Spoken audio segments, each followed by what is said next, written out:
everybody out there in podcast land. Welcome to episode number 150 of eBay the Right Way. Today's date is January 31st, 2024, and my guest is Diane in Mississippi. Just a short announcement this week, since last week I talked your ears off. And thank you for all your lovely messages and emails about my life-changing news. I'm very excited about this next chapter of life. One thing I did not mention is that my Midwestern man has a homestead with significant acreage. It is a modern, comfortable homestead with updated technology, not living off the grid or anything. He has cattle, chickens, a huge garden in the summer. He grows gourmet mushrooms that he sells to grocery stores and high-end restaurants, and is in the process of building a geothermal greenhouse. He's monetized his acreage and farm life very well, and that is right up my alley because I do the same thing with eBay. So there's no telling what we're going to get into. Anyway, I will be documenting our homestead journey on my YouTube channel as life unfolds. So make sure you are subscribed to my YouTube channel as well as this podcast if you are interested in watching our homestead journey. I'm really looking forward to all the possibilities a homestead offers. Integrating a homestead with eBay should be a fascinating combination. Okay, on to the chat with Diane. Welcome back, listeners. I have Diane with us today, and she has been a frequent poster on the Money Making Mondays for a while. Tell us where you're located, Diane. I'm in Meridian, Mississippi. We're close to the Alabama state line. Okay. Middle of the state. And y'all had some bad weather down there recently, didn't you? Really unseasonably cold weather. Several days. Did you get any ice? Yes.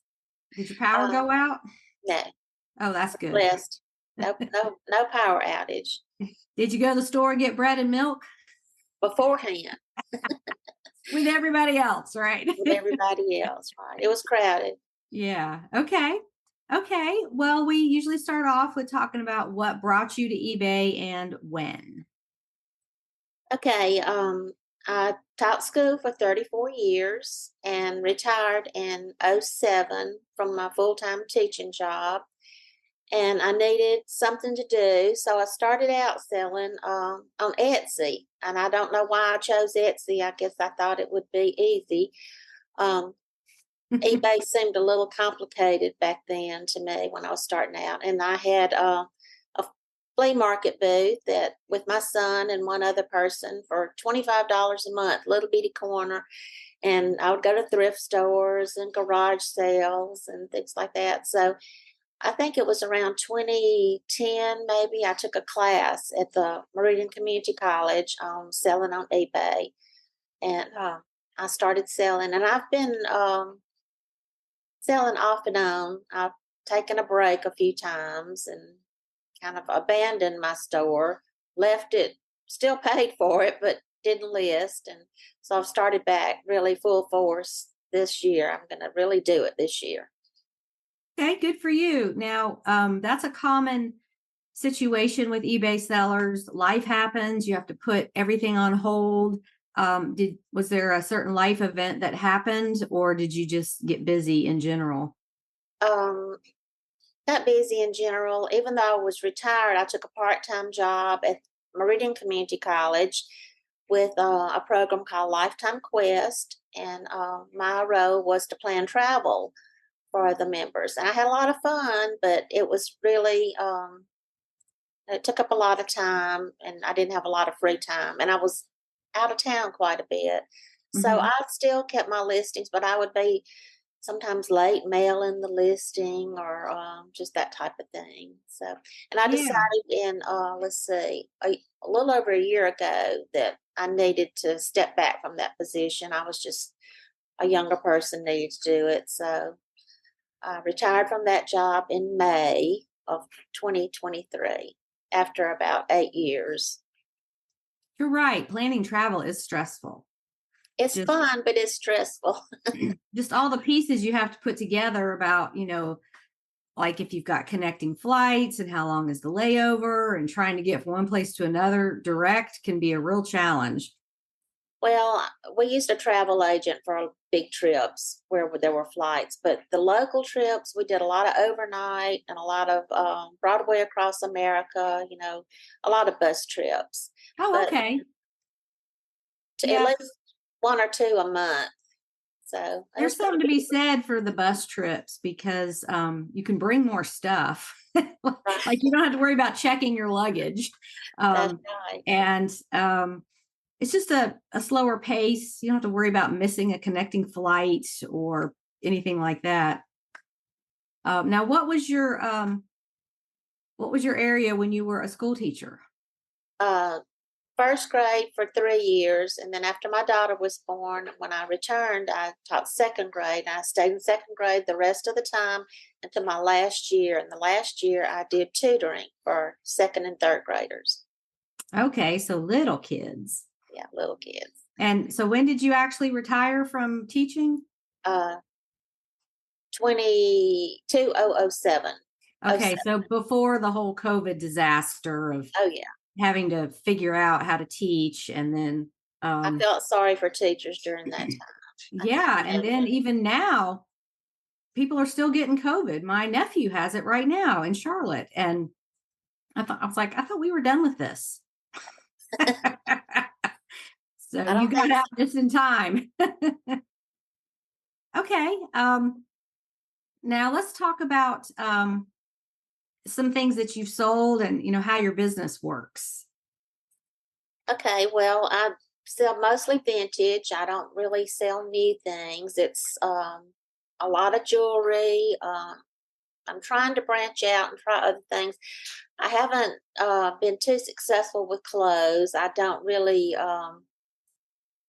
like selling clothes that much. You don't have to like clothes. There's more for us that do like them. That's true.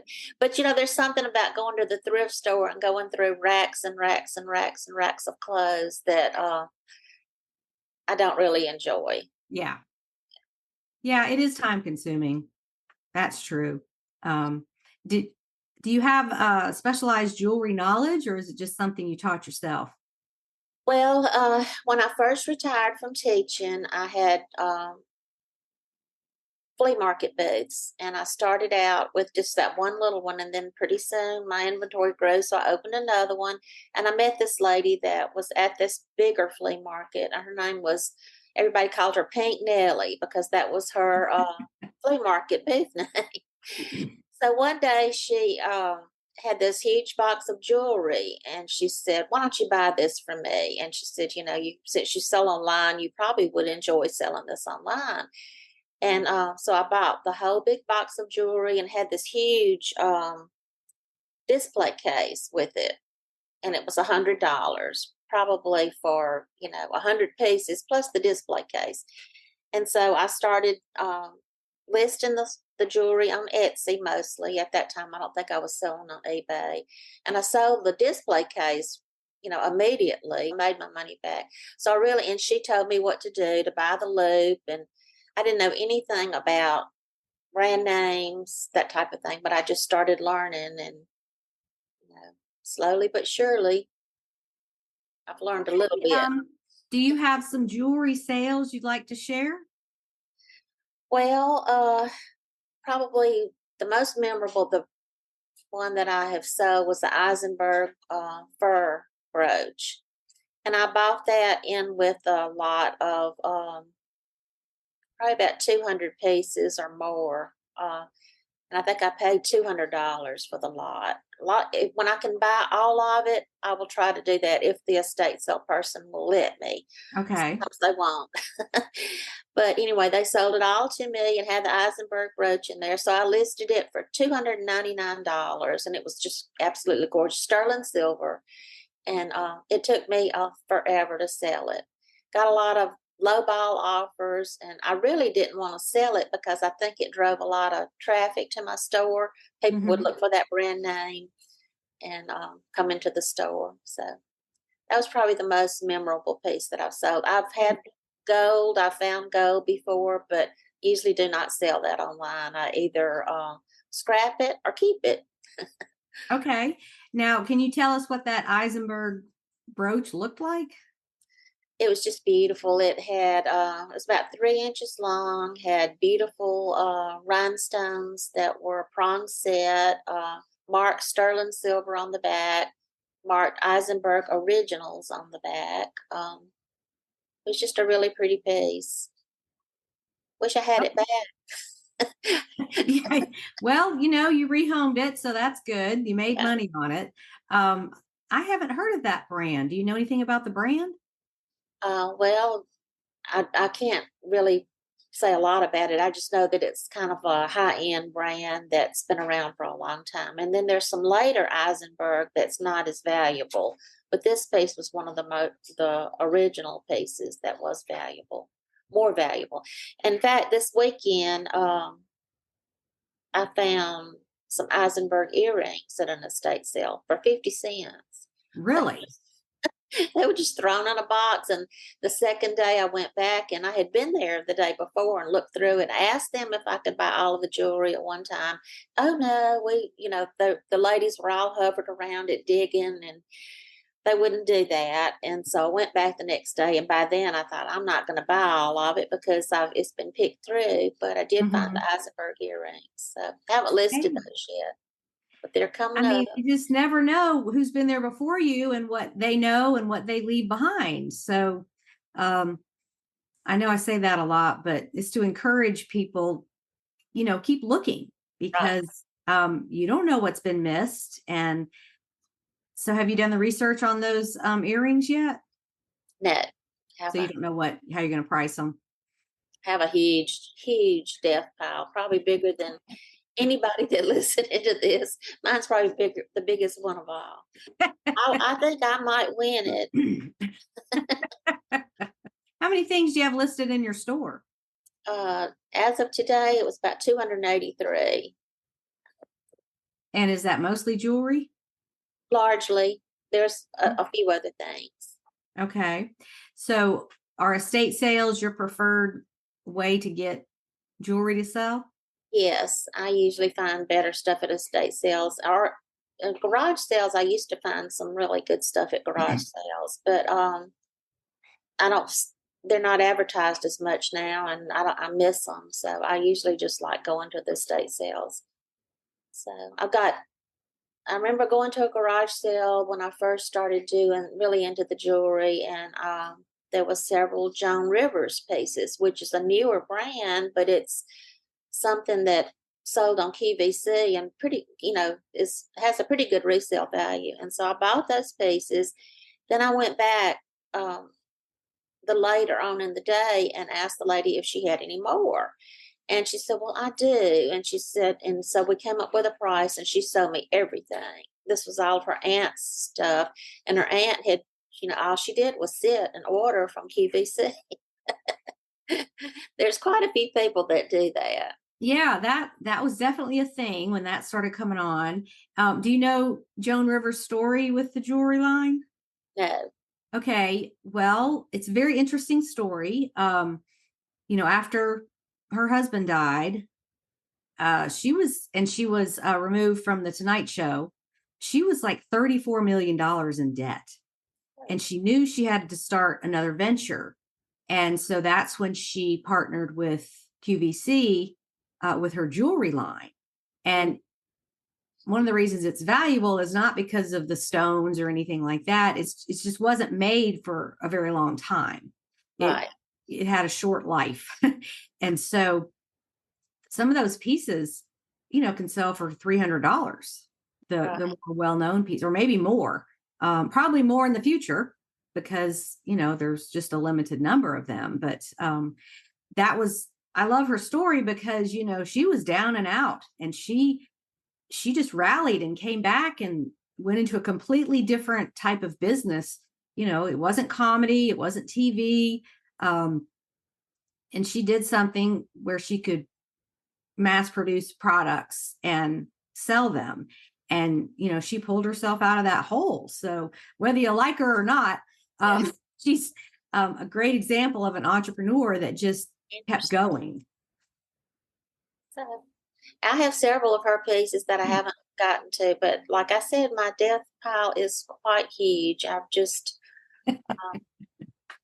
don't need to be shopping, but I do. I go to the But, estate sales you anyway. can't, you got to keep getting more stuff.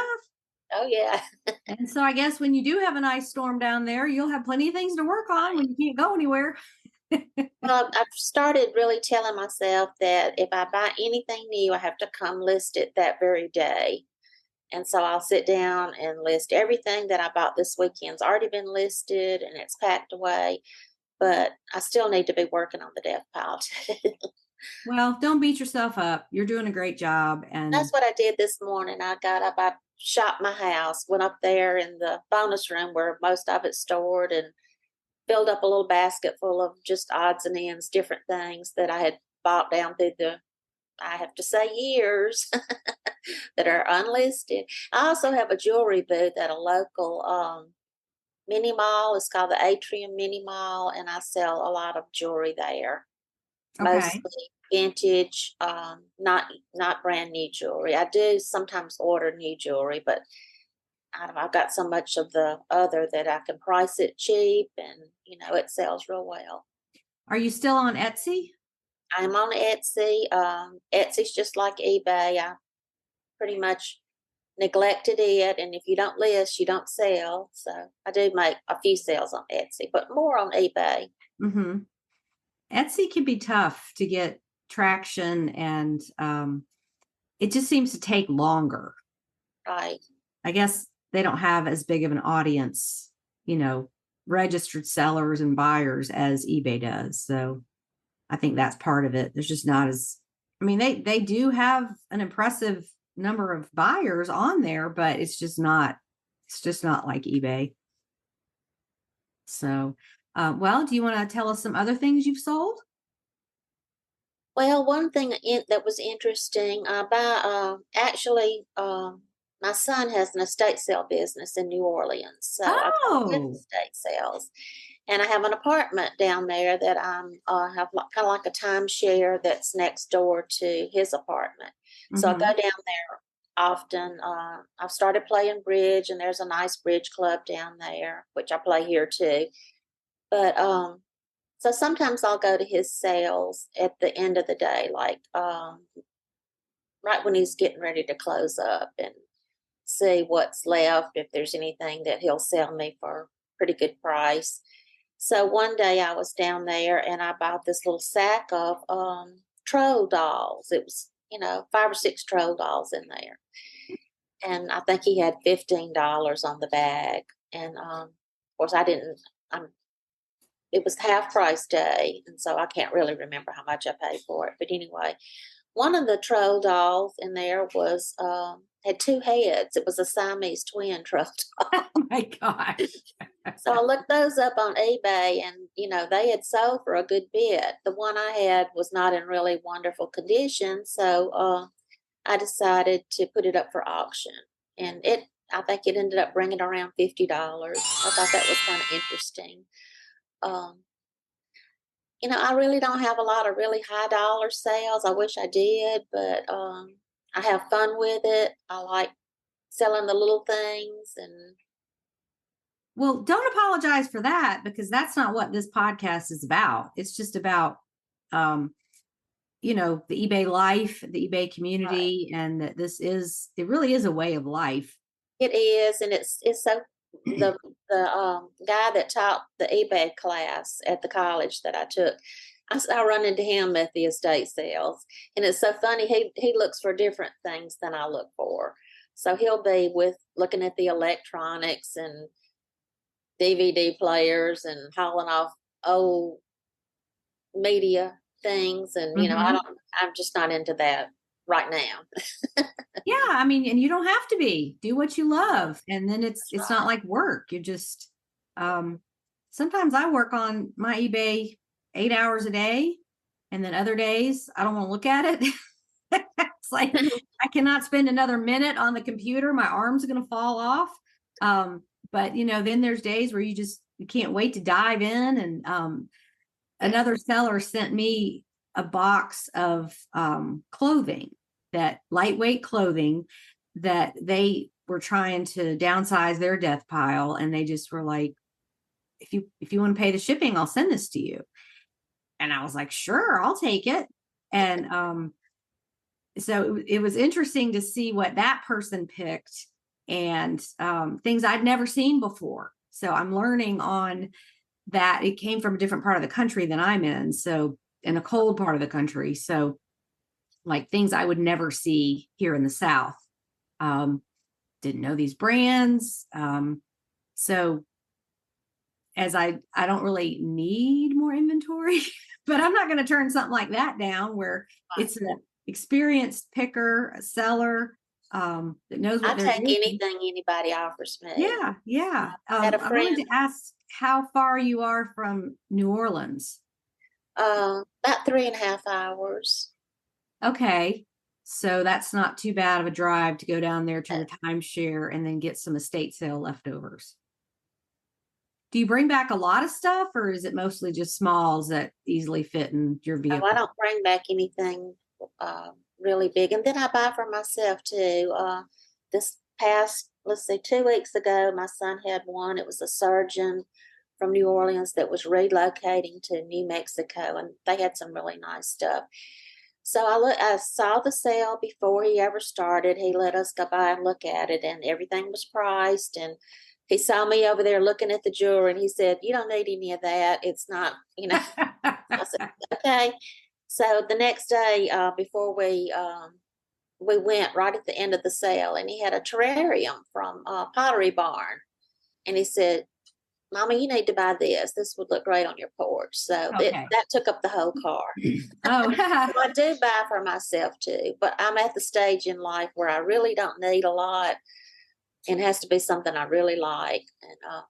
And I bought that with the promise that I would get rid of a couple of things on the porch. right, I right. have a really Yeah. nice big screen porch that we enjoy most of the year. Is that what I see behind you? Well, that's the unscreened part. I've got Okay. two Okay. porches. I've got yeah. We actually that that door then in the dining room is another door that leads out onto the screen porch part. Yeah, Yeah. you got to have a screen porch in the South. Oh yeah, we love Um, it. We yeah, you get the breeze without the bugs. Yeah. Now, is it just you and your household? No, I'm married to my husband. He goes with me occasionally, but he doesn't love the estate sale. He's just not into it. And but he doesn't complain about all the junk that's filled up so many of the little nooks and crannies in this house. So Well, that's a wonderful husband that just wants you to be happy and do your thing. it's And true. is he your driver when you go out estate sailing, or No, no. that to me is one of the more exhausting parts of like going to 3 or 4 sales in a day is the ones I've been to, you have to park so far away because there's so many people there. And it's like, okay, this is a really hilly neighborhood. How far am I going to have to walk? And then, yeah, you can drive down and pick up your stuff if it's too much to carry. But, I would come back from, a Saturday with going to estate sales and garage sales. And I'm like, yeah, that was a workout, Yeah. walking back and forth. I need a driver. Right. Just drop me Well, off. in New Orleans, you really do. But I try to stay on the streets that I'm familiar with. Mhm. That I don't usually go by the GPS too much. I try to kind of map them out ahead of time. And we Oh, go to his competitor sales too to check those out and come tell him what they've got. oh, okay. Sometimes he goes with us if he doesn't have a sale going on that weekend. Little lobster that you noticed on the Facebook group, Hmm. the scener. That one was one that I'm sure came with a big lot of jewelry that was left over from a sale that I bought, probably in New Orleans. Is it Scener or Signer? I'm not sure. Okay, I don't know either. I've been saying it's Signer, so I Okay. know that someone out there will correct me if I'm wrong. Yeah. And I do appreciate that because I don't know everything. So you say it's I say it's Signer, but Diner. Yeah, I think no, I looked it up and yeah, I believe you're right. for the listeners, it's spelled Ciner. And I think I included a pair of earrings that you sold. Did. Was that you? The blue earrings, the Uh-huh. clip-ons? Yeah. Okay, that was in the. Sold several pieces from that brand, and I think they all came at like I'm saying, at this point, some of the lots that I've bought have gotten mixed up. So I'm not really sure which sale they came from, but there were Mhm. several of that brand name, and that I've got. I've sold several pieces of it. Got some more to list. Yeah, of course, always. Well, and jewelry is something that just accumulates quickly Right, because it's just a lot of times you're buying the bags of it, the lots, and you get so much at a time and it's so small. It's not like um DVD or VHS players where VCRs where it's going to take up a lot of room. You right. can really squirrel that away and have a lot of it. In my limited experience with jewelry, it can get overwhelming pretty fast when you buy it in those big bags. I did buy that one lot that had the Joan Rivers stuff in there. She had a 14 karat gold watch, and I did. That's probably one of the biggest, in addition to the Eisenberg piece that I've sold. But I've got so much of it that I know sometimes I price it too low just to get the sale going and get things moving again. Yeah, that is definitely a strategy. I use that too. Um, Especially if I've had something a long time and it keeps showing up in my best offer like every day. It's like, what's the problem? Why won't you buy this? So yeah, do you go through your listings and end and restart them or you just set it and forget it? I've started doing that a little bit, but right now I'm just concentrating on getting things listed. But I do sit down every morning and look at what's going to come up to be renewed that day, and I either tweak it or sometimes I will stop it and sell similar. Hmm. Do you find you get results with that strategy?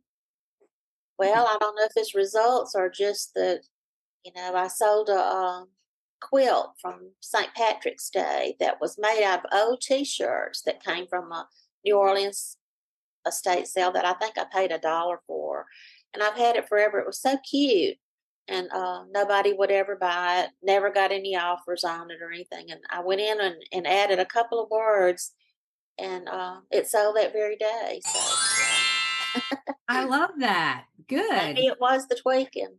It could be, or the magic where you go into your eBay room and you're like, "Ugh, I've had this forever. I wish it would sell." And you touch it and look at it, and then it magically sells really soon. Does that ever happen to you? Oh yeah. And something will sell that is just like really, I'm not totally unprepared for it to sell. And then something that you're getting a lot of watchers on, sometimes it takes a long time. I've got one piece that came from another lot that's by Susan Shaw, and I'm not familiar with her, but I've only listed it about 3 days, and I've already got 6 watchers, and I've already had a couple of offers on it. So I think I may have it. I don't know. I Well, go in and raise the price. Okay, I may do that. Sometimes that works. If you raise the price because the watchers are notified, I Oh, believe that they have to have their settings on to be notified, or maybe that's changed. But if they see the price going up, they may take action because, oh, they may raise the price again. I better get it now. It's like when gas prices go up and down, it's like, oh, it's going up. I better go get gas now before it goes up anymore, and it That's a kind good of idea. I may try creates, that. yeah, a sense of urgency. I forget to do that sometimes, but yeah, try raising the price. And that's really counterintuitive because when you see you have a lot of watchers, you want to, if I lower the price, maybe they'll take it. But you kind of do the reverse psychology on that and see if they, I mean, if they don't do anything, you could just drop the price again. And people are like, well, how much do you raise it? I don't know. There's no set rule. 20%, $10. I don't know. Just it's trial and error. You just got to jiggle it around and see what happens. So I don't know. See, and if you do that, let me know Okay. if it works. Yeah, that's a good experiment. You can be a guinea This pig on that. this particular lot of jewelry, and I have it all in a box, but I don't. I asked my son when I was talking to him last night, and I told him I was going to do this. I said, "Do you remember this box and which estate sale that I bought it from?" And he he did not remember because there's so much jewelry, and you know, a lot of times there's a lot of it left over, and every bit of it was priced and has his handwriting on it. And of course, he prices and I take a lot of it to the flea market, but I usually lower the price even at the flea market from what he has on it a lot of times. Do you make much money there at the flea market, or are you just getting rid of stuff? Not a huge amount. The rent's $90, and I always make that, and sometimes a little extra, or sometimes $200 or $300 would be a good month. Mm-hmm. So, but it's Yeah, worth it. a good way to move things along that, Right. And I don't keeping know them. what I would do with all of that stuff if I had to close that booth down. First, I would put it on, I'd have a 50% off sale and then a 75% off sale. And it may come to that. I don't enjoy doing it as much as I enjoy listing and selling on eBay. Yeah, because I mean, the flea market, that's physical work. You Yeah. got to take the stuff up there and then you got to do something with it if it doesn't sell, and you got to physically be up there, don't you? No, just Oh, to, you don't? well, you don't have to be up there to sell. You're just up there to take merchandise. Okay. And then Okay. you have a vendor number and they bring it around and they Okay. have computers that, you know, and you get a check at the end of the month with Okay. your So rent taken out. kind of like an antique booth where Right. It's kind your of like stuff an is there and it's tagged, and when they check out, you get credit for it and all that. right. Yeah. Okay. That makes sense. I was envisioning like Oh here no, I wouldn't do it if I had to be there. here in South Carolina in Anderson, we have something called the jockey lot. And uh, it's just a huge outdoor flea market, just gravel, and people just go up there and take their stuff. You have to rent a spot, but that's what I was envisioning when you said flea market, because I did do that one time in Slidell. We loaded up all this jewelry and I had back then I was buying jewelry boxes and painting them with chalk paint. I had a lot of those and I did pretty good, but it was so much work for the amount of money that I made. So never again. so you've got your eBay, you're retired. Do you have any other side hobbies that you do? Well, I started playing bridge and that's taken up a lot of my time. Oh boy, yeah. Not easy. It's very hard. It is complicated. I tried to learn it once and I'm like, this just isn't for me. I'll go back to card games with my kids, Yeah. like Go Fish and Crazy Eights, easy stuff. Well, I took lessons and all through COVID, we played online and of course we Hmm. were doing everything wrong. So really made up my mind that I was really going to get better at it. So I've been studying a lot and playing with the same partners, going to tournaments, gotten a few points, but um, It's a fun hobby. A lot of my friends do it, so I see friends there. In fact, I'm Mhm. going this afternoon. I'm playing in a bridge game here in Meridian, Is it like through a church or a community center or just at a somebody's community house? center. Okay. Yeah. Okay. The bridge club is located at the community center, but they actually are a separate group. Okay. Have you ever played mahjong? Well, I have a friend that's been trying to get me to do that. I want to learn how to do that. Yeah. She says that she said, "You'll love that. It's so much easier and you don't have to worry about your partner and disappointing your partner." Oh, there you go. Yeah, because it's 4 players, right? Right.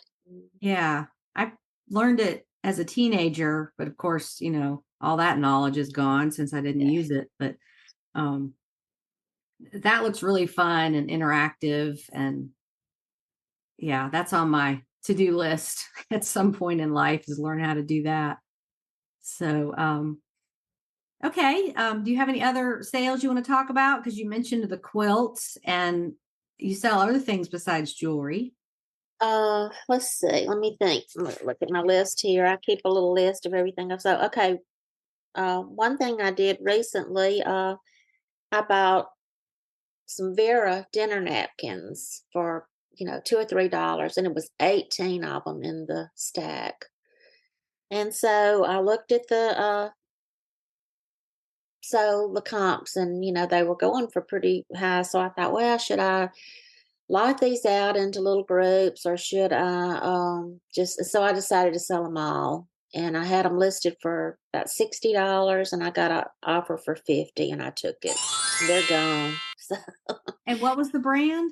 Vera is, and there's a little ladybug on there. When you go to an Okay. estate sale, look for vintage scarves, or napkins that have Vera with a little ladybug on it, and they're pretty collectible.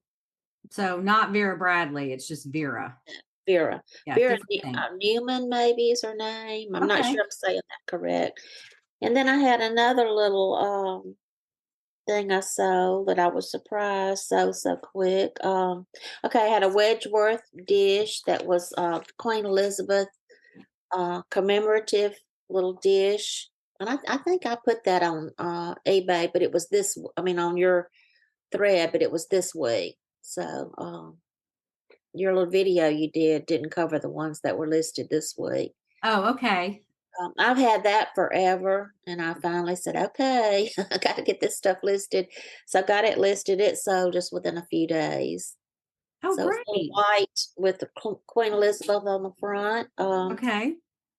Then I had some sugar babies that were sold. These were little bitty figures, about 2 inches high, and they were from Japan. And I actually have 2 sets of them. Whoever this lady was bought 2 duplicate sets. So Really? I sold one of them. I'm gonna wait a few days and list the other one. So what are sugar babies? I know about snow babies. They look like snow babies, but they're rabbit. I mean, little bunny ears, like rabbit Okay. looking. But they're kids, and they're from Japan. And I think I got 60 something dollars for those. I'm not sure if I put that on there or not. I may have forgotten it, you know. Are they like the anthropomorphic where it has a human characteristics, but it's an animal? Like some of those that tableware, it's like an onion and it has a human face on it. Yeah. No, I don't, they're not really like that. These Okay. look like little kids, but they just have little rabbit ears. Okay. Okay. That's a So good sale. I could look back. I mean, I just all down through the years, I've got all my little sales, and I've sold a money clip one time. That's always interesting I sell a lot of needlepoint. I went Okay. to I did go to thrift stores occasionally. I went to one in Philadelphia, Mississippi, which is about 40 miles from here. And they had all this needlepoint. I mean, like 40 or 50 pieces of it. None of it was framed, everything. So I asked her, I said, "How much would you take for all of it?" So they hem hauled around and, discussed it with each other. And finally they said, "Well, we'll sell it to you for $3 a piece." So I said, "Okay, I'll take it." So I ended up buying all of it. And Oh, I'm still good. trying to get that sold. I listed one piece this morning. I've already had at least one watcher the last time I looked on that. So that's Okay. something that I try to pick up is embroidery, needlepoint, anything that ships easy. Now I do occasionally will get something glass, and I always regret it when it's sells. Well, I Uh, guess if it's small, that's easy, but I'm on board with that, the big vases and the big pottery pieces. And some people just love shipping. yeah, They just love I don't. wrapping and all I that. like shipping the small things. Yeah. I have done a little bit of plush. There was another sale in New Orleans that where the attic was just full of like 1980s stuff, and so I bought several plush Care Bears. And almost all of that sold except for one little piece I've still got. So I was doing a little better back then with keeping up with my listings and not getting behind. Well, don't beat yourself up. That's just, I call it an occupational hazard. You're just going to I mean, there's worse things. You could be working for somebody else. That's So that's right. what I always tell myself. Yeah, maybe I'm behind or got too much stuff, but Well, bad day as an eBay seller is still better than working for somebody else. right. I'm trying to get some of my family members. My son already sells on eBay, just very limited. He doesn't really have time to do it. But my daughter's a nurse, and she's kind of interested. I said it's a great little thing to do when you're retired. I don't know that. I mean, it would be wonderful if you could do it in as a career, but it takes a while to get that going, where you can make a salary and actually make money at it. Try to get my grandsons interested, and they're not really interested. But Well, back to your daughter, we need nurses. yeah, So that's a good thing. And there are a lot of people in healthcare and education, teaching that do this on the side just because it's so flexible. But right, and I don't recommend doing this full time as your only income. It's just too unpredictable. You got to right. have other stuff going on. But if she's a nurse, she's got the education, the training. Um, no, she shouldn't, unless she's burned out, or She's been nursing a good while, and she's not really. I mean, she can't do this. She has to work. So, Mhm. but one day it might be something that when she gets to the point where she can go part time or not work, then I think she would. You know, maybe I Well, can and hand it over to her. a lot of people in a established career, they want to do this full time, but they're hanging in there for their retirement, Right, or their tenure or whatever they're hanging in there for. And they would just love to do this full time. A lot of these are students in my school that, they're like, oh, well, I don't get to retire for another 3 years, but I want to learn this now so right. that when retirement comes, they can just seamlessly transition into it. They'll already have it started. Mhm. Same with, law enforcement, teachers that are sticking it out for their last few years because, they've been in that profession for 25 years and they're not just going to walk away from all the retirement benefits. That would be foolish. But there's a lot of people who want to be in your position of being retired, being able to do this as much or as little as they want. You can put it aside if you want to take a trip or travel or go see your grandkids or just, take the day off to play bridge or whatever you're doing. When I started this, I was the stay-at-home mom that was, doing it in between all the mom jobs, you Mm, know, driving kids around, helping with homework, all that stuff. And then just throughout my lifetime as an eBay seller, it just evolves to every stage of life. It's useful. And I right. really think reselling is a life skill. You can, once you know how to do it, you can pick it up as you want to. Well, I'll have friends that'll say, "Well, I have this such and such, and somebody told me it was worth something. Would you sell it for me?" And I said, "No, but I'll be happy to teach you how to do it."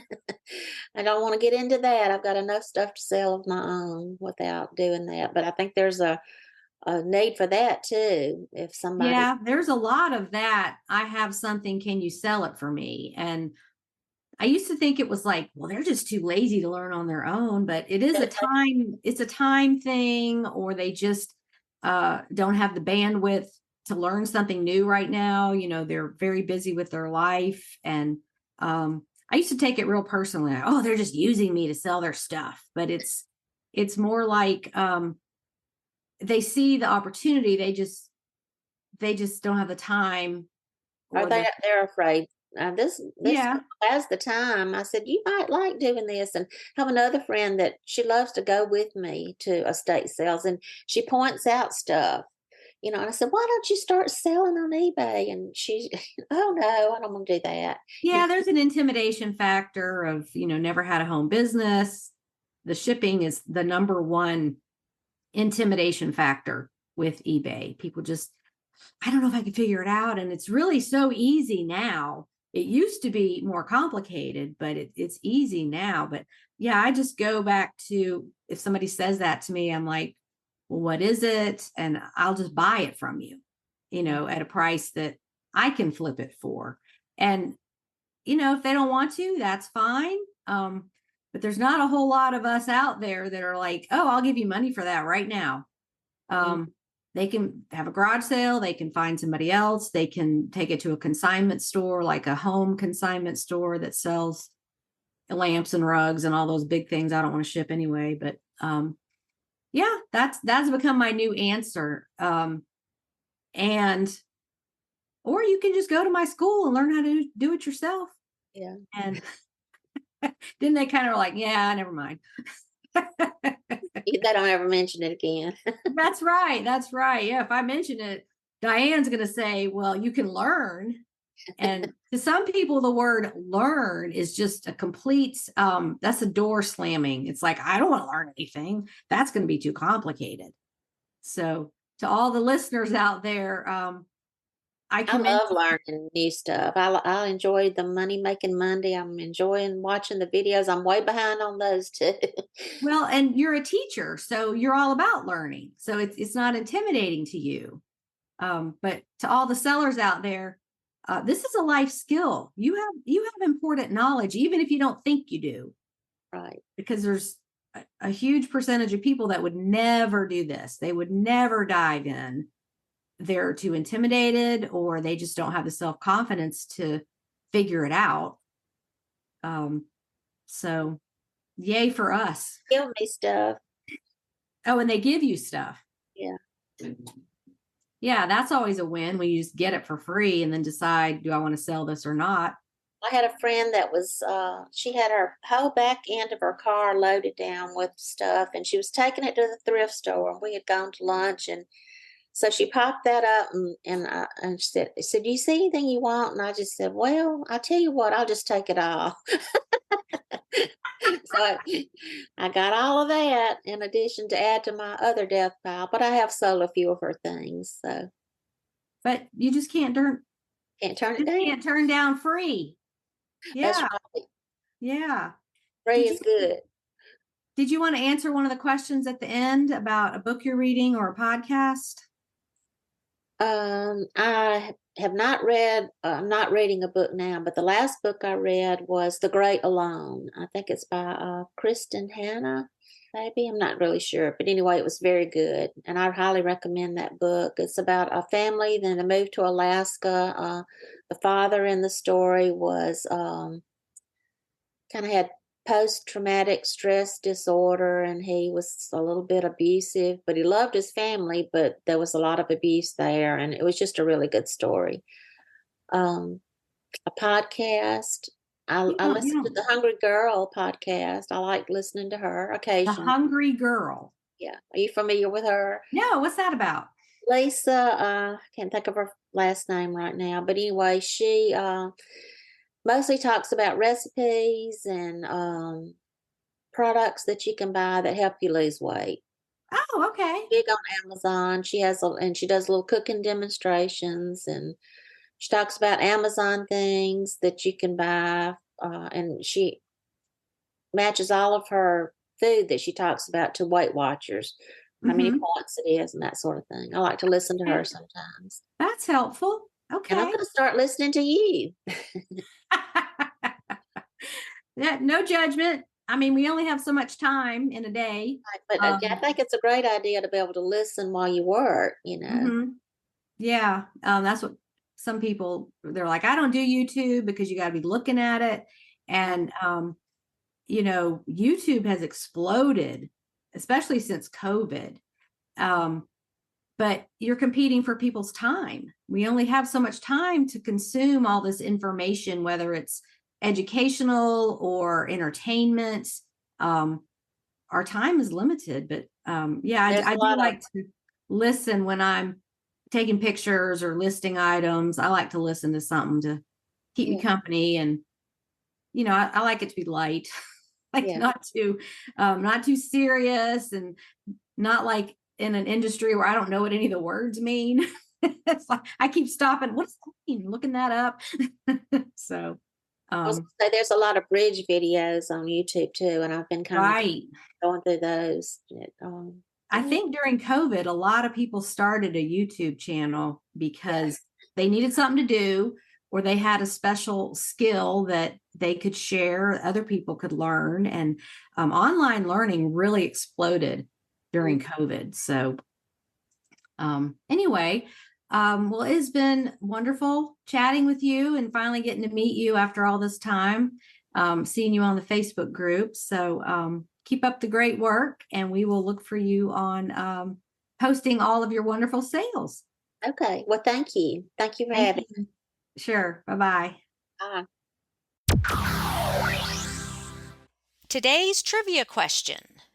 We talked about social media consumption. So the question is, how much time does the average person spend on social media every day, and specifically on YouTube?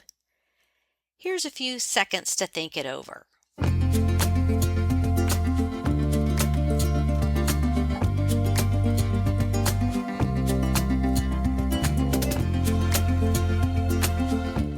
Okay, how much time do people spend on social media per day?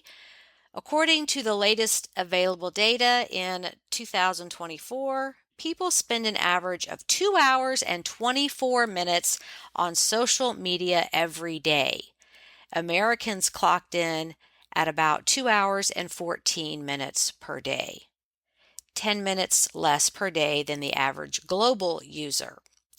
Average time spent on YouTube is 48.7 minutes per day watching YouTube videos, and 87.7% of all YouTube views come from mobile devices.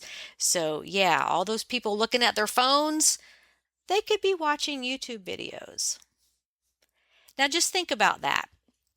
Granted, some of this time can be while you are doing another activity, if you're watching videos while exercising or doing household chores, or at your child's or grandchild's basketball practice, or standing in the line at the grocery store. But 2.5 hours a day comes out to be 17.5 hours a week, 70 hours a month. And that's a lot of time if you're just staring at a device and doing nothing else. That's like 3 whole days. So think about if you need to go on a social media diet and start doing something more in the area of personal growth, education, or self care with those 2.5 hours a day. I mean, you could take a bubble bath while you're watching those YouTube videos and do something nice for yourself. Okay, next week's guest is Allie, who lives in the Rocky Mountains. She is a wife, mom of 4, homeschools, hunts with her family, goes camping, and does all kinds of outdoor winter sports in addition to reselling. She is one accomplished woman who will definitely inspire you. Thanks again for supporting this podcast, and make it a great week on eBay. Bye for now.